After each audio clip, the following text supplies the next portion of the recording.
In just 10 days to the election, however, the biggest challenge will be the issue of Naira scarcity. Nigerians are still battling with the scarcity of Naira. Queues at the banks are not subsiding. The challenges seem endless. When will Nigerians receive succor? That's the big question we're asking. But in what seems a flagrant disobedience with Supreme Court ruling, the Central Bank of Nigeria is insisting there is no going back on the 10th February 2023 deadline for swapping of the old Naira notes. Governor of the bank, Godwin Emefiele, had said the date remained sacrosanct, notwithstanding the controversy over the deadline and the Supreme Court interim order restraining the Apex Bank from implementing the time limit. Mr. Emefiele, at the meeting with members of the diplomatic corps in Abuja on Tuesday, said the benefits are enormous and will lead to a cashless policy. He's also argued that the policy has helped in reducing inflation and leading to a moderation in exchange rates. How are the front runners in this election reacting to this development? Let's begin with the presidential candidate of the All Progressives Congress, Bola Tinubu, who isn't keeping quiet on this at all. As a matter of fact, he's ruled out what he's called a 6-point solution to the challenges. We have details in this report. As Nigerians continue to feel the bite of Naira crunch, from long queues at automated teller machine points to excess charges at POS to get their hard-earned money, there seems to be no solution in sight. Despite Supreme Court intervention, the Council of State Emergency Resolution, there is no clarity on the fate of Nigerians. Each of us has the voice. The presidential candidate of APC, Bola Tinubu, has not only empathized with millions of Nigerians going through the hardship, he has come to the rescue by suggesting 6-point pragmatic solutions to the Naira crisis. This 6-point agenda are captured as follows. All unfinished goods. Allow old and new Naira notes to coexist for 1 year. Immediate suspension of associated charges on online transactions. Bringing fintech companies with capabilities in currency swap program. Mobilize all money deposit banks payments platform to show clear commitment. CBN, NOA and others should commence enlightenment.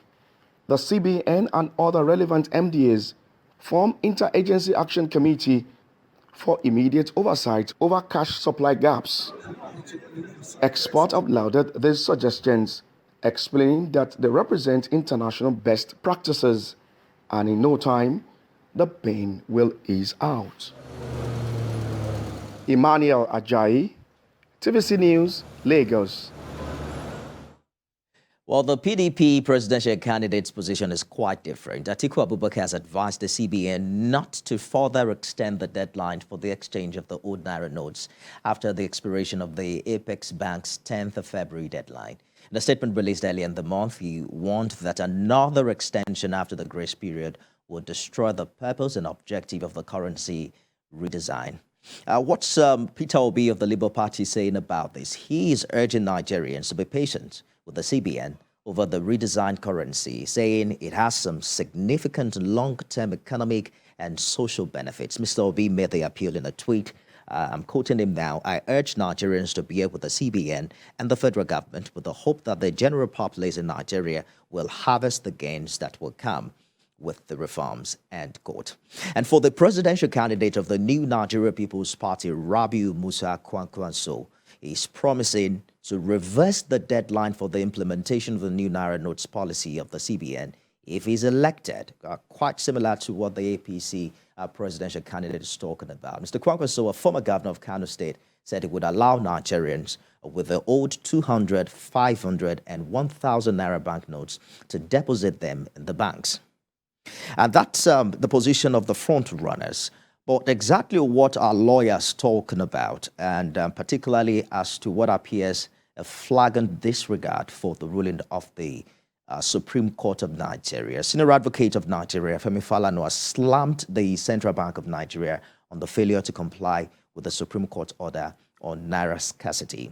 I'm joined by lawyer and PR expert Jide Ologun for more on this development. Mr. Ologun, thank you for joining us on the countdown. You know, many Nigerians actually thought before now that the Supreme Court is supreme and that if it gives a ruling on the matter, that is the final decision as regards that matter. But the CBN is saying it wasn't mentioned in this suit. Are you surprised about what the central bank's position is on this matter? I'm not surprised because one of the issues we consider is the fact that CBN is not a party in the suit before the Supreme Court. It's a suit between the states, initially 3 states, some states are seeking to join, and the Federation. And that was also done smartly because that action was instituted on the basis of a policy implemented by the Federation. But then, by the doctrine of the rule of law, the central bank, which we can now say is an agent of the federal government in vicarious capacity, is expected to comply with the directive of the Supreme Court. The Supreme Court still remains the highest court in the land, and tomorrow is the time for parties to be back in court for this Supreme Court to look at the substance of the suit before it, because the order that was granted ex parte. And I have expressed my position that it took the president of Nigeria to allow the governor of central bank to extend the time from the 31st of January to the 10th of February. And that was an executive order given there in court. And so right now, the battle is between the executive and the judiciary. But the argument is that if you are not a party to the suit, you are not bound by it. So you're saying that, just a minute, Mr. Ologun, you're saying that the CBN wasn't a party to this suit, but the Supreme Court ruling was crystal clear about asking the Apex Bank to hold on its deadline. Who had the responsibility to implement that Supreme Court ruling?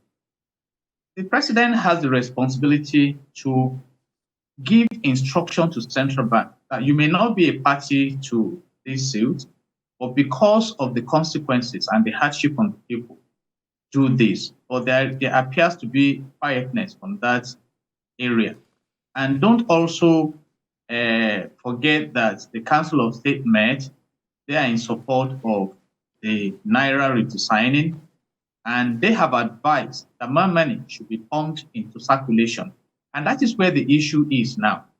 Now, central bank is saying, and that is a report we had today, that the Apex Bank announced that other things, that the exercise will be open only between February 15 and 17, that you have to bring your old Naira notes to central bank, and it's not a swap. You are not going to get the new redesigned notes. Your account will only be credited.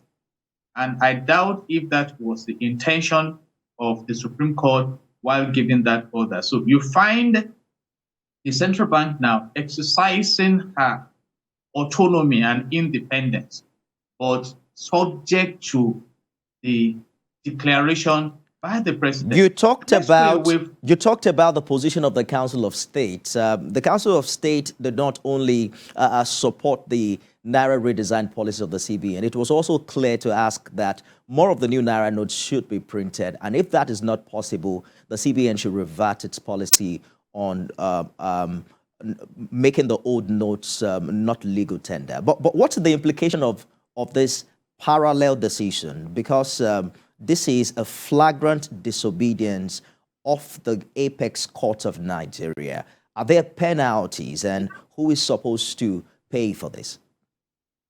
It appears so, but I don't want to preempt the Supreme Court. The court will be answering to that tomorrow. But obviously, one would have expected that in the interest of governance, that the CBN should have, gone along with the expectations of the Supreme Court. And let's even go away from the political narratives of this policy implementation and the hardship on the people.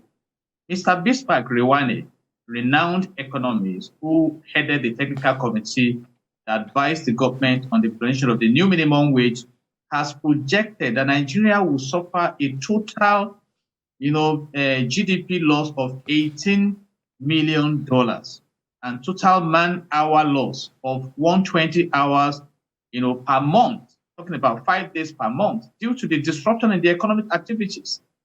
By this implementation, you can see the hardship already. The economy is stifled, different kinds of difficulties. So, and you would have expected that we go back to the essence of government. And if you look at Section 14, subsection 2 of the Nigerian Constitution 1999 as amended, it said that the security and the welfare of the people shall be the primary purpose of government. So where is the welfare?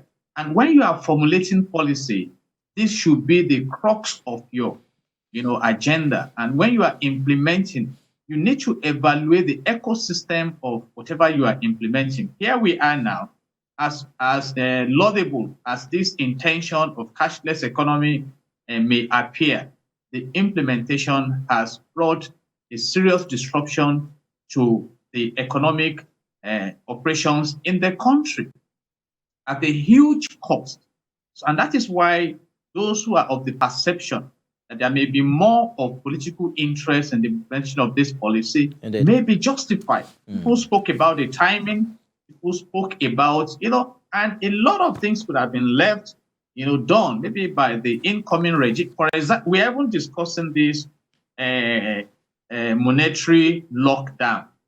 What about the intended census that may also be like a crash program? I mean, this regime has been in office. I get to Mr. Logo. The last all attention is turned now to the Supreme Court for its decision tomorrow. The concern will also be whether or not agencies of government are ready to obey the court.